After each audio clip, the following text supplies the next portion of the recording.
بھارت جو ہے وہ خطے میں اپنی بالادستی چاہتا ہے، بالادستی میں رکاوٹ پاکستان ہے جس کے ساتھ سعودیہ اور ایجپٹ بھی کھڑے ہیں۔ آپ کیا سمجھتے ہیں کہ پاک افغان کی جو یہ جنگ ہے اس میں بھارت کبھی کھل کر سامنے آنے کی کوشش کرے گا؟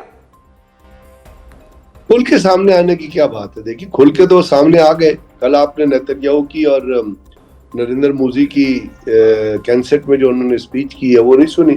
وہاں پہ انہوں نے ایک لفظ بار اسرائیل نے نریندر مودی کو وہ ایوارڈ دیا جو انہوں نے سب سے بڑا ایوارڈ ہے جو انہوں نے ٹرمپ کو بھی نہیں دیا۔ تو وہ کیوں دیا، کیا وجہ اس کی؟ اور اس سے پہلے گولڈا میئر نے، اور اس سے پہلے آپ کو یاد ہے بن رائن نے کیا کہا تھا؟ اس نے کہا تھا کہ ہمیں دنیا میں صرف ایک ملک سے خطرہ ہے، دنیا میں دو ملک بھی ہیں جو آئیڈیالوجی پہ بنے ہیں، ایک اسرائیل ہے اور دوسرا پاکستان ہے۔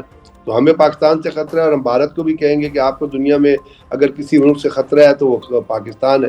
اب یہ دونوں کا جو کامن اینیمی تو پاکستان بن گیا۔ اسی لیے کل جو تقریر ہوئی ہے اس کے اندر انہوں نے بارہا ریپیٹڈلی ریڈیکل اسلام کا لفظ استعمال کیا کہ ہم ریڈیکل اسلام کے خلاف جو ہے ہم مل کے لڑیں گے۔ اور دوسرا نریندر مودی نے کہا کہ تمام کے تمام یہودی جو ہیں وہ پروٹیکٹڈ ہیں انڈیا میں۔ پھر انہوں نے کہا کہ ہم پاکستان کے خلاف بھارت کو ہر قسم کی امداد پرووائڈ کریں گے۔ 8.6 بلین ڈالر کی ڈیفنس ڈیل کا تذکرہ ہو رہا ہے جس کے تحت بہت ساری latest equipment, drones technology, other technology, even جو کہہ رہے ہیں کہ جو آئرن ڈوم ہے وہ سسٹم ان کو پرووائڈ کیا جائے گا۔ اور اس کے بعد بھارت نے جب اپنی ایمبیسی کھولی تھی جو وہاں پہ کھولی ہے، وہاں پہ اس وقت باقاعدہ ایک مساعد کی ٹیم ہے، ایک ڈائریکٹر ہے، کوئی 10 لوگ ہیں وہ وہاں موجود ہیں، ایک را کی ٹیم ہے، ان کے بھی ایک پوری کا پورا ڈٹیچمنٹ ہے جو موجود ہے ایمبیسی کے اندر۔ اور اس کے ساتھ ساتھ انڈین آرمی کی ایک ٹیم وہاں پہ آئی ہوئی ہے، کیونکہ انہوں نے جو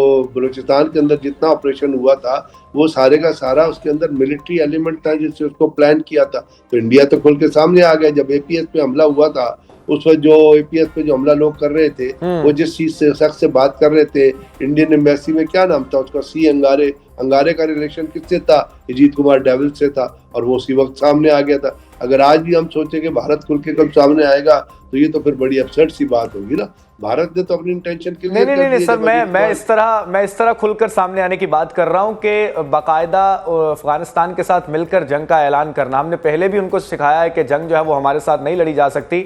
میں اس طرح کہہ رہا ہوں کہ ہماری افغانستان کے ساتھ جنگ جاری ہے، اس جنگ میں وہ کھل کر جس طرح وہ سندور یا آپریشن کسی اور کا اعلان کر دیتا ہے تو وہ اس نے اجیت کمار ڈیول نے بہت عرصے پہلے کہہ دیا تھا کہ پاکستان کے اندر جتنے گروپ لڑ رہے ہیں، جو ان کا نیشنل سیکورٹی ایڈوائزر ہے، وہ کسی بھی طریقے سے جو ہے وہ ریلیجیسلی موٹیویٹڈ نہیں ہے، وہ مرسنریز ہیں، ہم ان کو پیسے دیں گے، لڑائیں گے۔ اب جنگ کے دو ہی طریقے ہوتے ہیں نا، اگر آپ نے کسی پراکسی کے ذریعے یا کسی اور ملک کے ذریعے لڑانا ہے، یا اس کو ہتھیار دے سکتے ہیں یا پیسے دے سکتے ہیں۔ یہاں تو وہ ہتھیار بھی دے رہے ہیں، پیسے بھی دے رہے ہیں، مین پاور بھی دے رہے ہیں، پلاننگ بھی دے رہے ہیں، اور یہی جو ہے اسرائیل بھی کر رہا ہے۔ تو پاکستان اس وقت 2-3 ملکوں سے تو ڈائریکٹلی لڑ رہا ہے، ایک بھارت ہے، ایک اسرائیل ہے، اور افغانستان دہشت گردی کا بہت بڑا مرکز ہے۔ کل آپ نے رشین رپورٹ نہیں پڑھی جو ان کی فارن منسٹری کی رپورٹ آئی ہے، اس نے کیا کہا کہ 30,000 دہشت گرد افغانستان کے اندر موجود ہے، جس کو افغانستان کی یہ جو کرائم سنڈیکیٹ ہے، یہ سمگلروں کی جو لوگ بیٹھے ہوئے ٹاپ پہ، یہ کرمنلز ہیں جو those who are worse than vultures، بدبو آتی ہے ان کے جسموں سے، یہ وہ خارجی ہیں جن کو جہنم حاصل کرنے کا اسلام نے حکم دیا ہے۔ یہ نہ مسلمان ہے، نہ یہ منافقین ہے، نہ ان کو دنیا کا پتہ ہے، نہ ان کو دین کا، یہ وہ ہے جو پیسے پہ بکتے ہیں۔ اسی لیے کسی امریکن نے افغانستان کے بارے میں کہا تھا نا کہ they can sell their mother for the money and they are selling their mother for the money now۔ پہلے یہ امریکہ کے پیسے ڈالر کھاتے تھے، ان کے جوتے چاٹتے تھے، اب یہ انڈیا کے جوتے چاٹتے ہیں، ان کے سامنے لمبے لیٹ گئے کہ جو کچھ کر رہے ہیں ہمارے ساتھ کر لو۔ اسرائیل کو انہوں نے اپنا باپ بنایا ہوا ہے، اور نریندر مودی نے ویسے ہی اسرائیل کو اپنا باپ بنا دیا، اور یہ بنا باپ کے بچے جو ہوتے ہیں، جو ہٹلر تھا یا نریندر مودی ہے، نیتن یاہو ہے، یہ دنیا میں تباہی برپا کرتے ہیں۔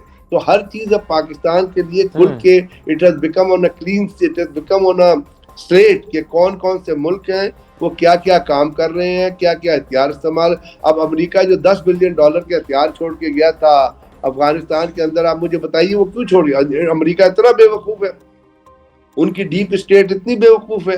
آج بھی C I A is total connect with Afghan Taliban, اور وہاں پہ سی آئی اے جو افغان طالبان کو پوری کی پوری 100% ڈائریکشن پرووائڈ کر رہی ہے۔ ایسے تو نہیں پاکستان کے خلاف جو ہے ایک طرف آپ ایک نیریٹو لیتے ہیں، دوسری طرف آپ دوسرا نیریٹو۔ اصل جو چیز کاؤنٹ ہوتی ہے لفاظی کاؤنٹ نہیں ہوتی, الفاظ کاؤنٹ نہیں ہوتے, اسٹیٹمنٹس کاؤنٹ نہیں ہوتے, وہ تو کھوکھلے ہوتے ہیں. اصل چیز کام ہوتی ہے آپ کسی کے لیے پریکٹیکلی کیا کر رہے ہیں, اور پریکٹیکلی جو کچھ امریکہ, جو کچھ اسرائیل اور جو کچھ انڈیا کر رہا ہے, اور جس طرح افغانستان کو استعمال کر رہا ہے, باوجود اس کے کہ پاکستان نے بارہا ایک پیشکش کی ہے کہ جی آپ آ کے بات چیت کریں, بیٹھے. ابھی بھی زلمے خلیلزاد کا ایک ٹویٹ آیا ہے, اور میرا خیال اس ٹویٹ کے اندر تھوڑی سی جان ہے, اس کے اوپر افغانستان کو بھی کنسیڈر کرنا چاہیے. اس نے کہا دونوں ملک آپس میں بیٹھ جائیں, ان کو ترکیہ بٹھا لے اور کوئی ملک بٹھا لے اور بات چیت کرے. صحیح ہے مظفر صاحب, پوائنٹ آ گیا, ٹھیک ہے. پاک افغان کشیدگی کے حوالے سے گفتگو جاری ہے. اس حوالے سے ڈاکٹر منور صاحب کے پاس چلتے ہیں. ڈاکٹر صاحب, پاور ڈویژن کے حوالے سے اگر ہم بات کریں تو خطہ اب کن ممالک میں ڈیوائیڈڈ ہے؟ پاکستان کے ساتھ کون سے ممالک کھڑے ہیں, اور دوسری سائیڈ پہ افغانستان کو کن ممالک کی پشت پناہی حاصل ہے؟ افغانستان کی جو پشت پناہی ہے وہ تو بریگیڈیئر صاحب نے بڑی وضاحت کے ساتھ بتا دیا آپ کو. یہ جو ہیگزاگون الائنس ہے, اس ہیگزاگون الائنس کے اندر اسرائیل, انڈیا, افغانستان, قبرص, یونان اور اس کے ساتھ ساتھ کچھ عرب ملک ہیں اور کچھ افریقن ملک ہیں. اس کے ثبوت میں یہ کانفلکٹ واچ ایک ٹویٹر ہینڈل ہے, اس کے اوپر عبد القاہر بلکی جو کہ فارن آفس کے اسپوکس پرسن ہے افغانستان کے, انہوں نے بڑا اوپنلی کہا ہے کہ ہماری ری الائنمنٹ ہے ود انڈیا اینڈ اسرائیل. تو یہ الائنس تو بڑا واضح ہے, اور یہ الائنس ایک گلوبل الائنس کا حصہ ہے, جسے میں کہتا ہوں کہ we are living in a tripolar world. ایک وہ امریکہ لیڈ کر رہا ہے جس میں انڈیا, اسرائیل بڑے اوپنلی اس کے پارٹنرز ہیں, دوسری طرف چائنا, رشیا, نارتھ کوریا اور ایران ڈکلیئرڈ پارٹنرز آپ کو نظر آتے ہیں, اور تیسری طرف فرانس جو فارمیٹیو فیز میں پول ہے, فرانس لیڈ کر رہا ہے یورپ کو. اور اس یورپین یونین کے بہت سارے آپ کو اختلافات نظر آتے ہیں بہت سارے ایشوز کے اوپر, لیکن فی الوقت جو ہے یہ کلیش آف سویلائزیشن بھی ہے. اگر آپ غور سے سنیں, جو لینسی گرام ہیں امریکہ کے سینیٹر, ریپبلکن ہے اور پریزیڈنٹ ٹرمپ کے بہت قریب ہیں, یا ہکبی کے جو بیانات, ٹکر کارلسن کے جو انٹرویو میں انہوں نے مذہبی نقطہ نگاہ بیان کیا, تو دونوں میں ایک مماثلت نظر آتی ہے, اور اس کو وہ ایک سیولائزیشنل وار کے طور پہ دیکھتے ہیں. مثال کے طور پہ 15.18 جینیسس کا حوالہ دینا, زکریہ 42 کا حوالہ دینا, جینیسس 40 کا حوالہ دینا کہ جو اسرائیل کو برکت دے گا وہ خدا کو برکت دے گا, اور اس بنیاد پر پھر یہ جو ہندوتوا ہے اور جو جیو زائنزم ہے, اس کا گٹھ جوڑ, جہاں پہ کننگ آپ کو ڈپلومیسی نظر آتی ہے, جہاں پہ ڈسیٹنگ نظر آتی ہے, اور ان کی 3D پالیسیز اور 3R فینامنا آپ کو بالکل واضح ہے. یعنی یہ ڈیمونائز کرتے ہیں, پھر ڈیسٹیبلائز کرتے ہیں, اور پھر یہ ڈسٹرائے کرتے ہیں پورے انفراسٹرکچر کو ایک ریاست کی.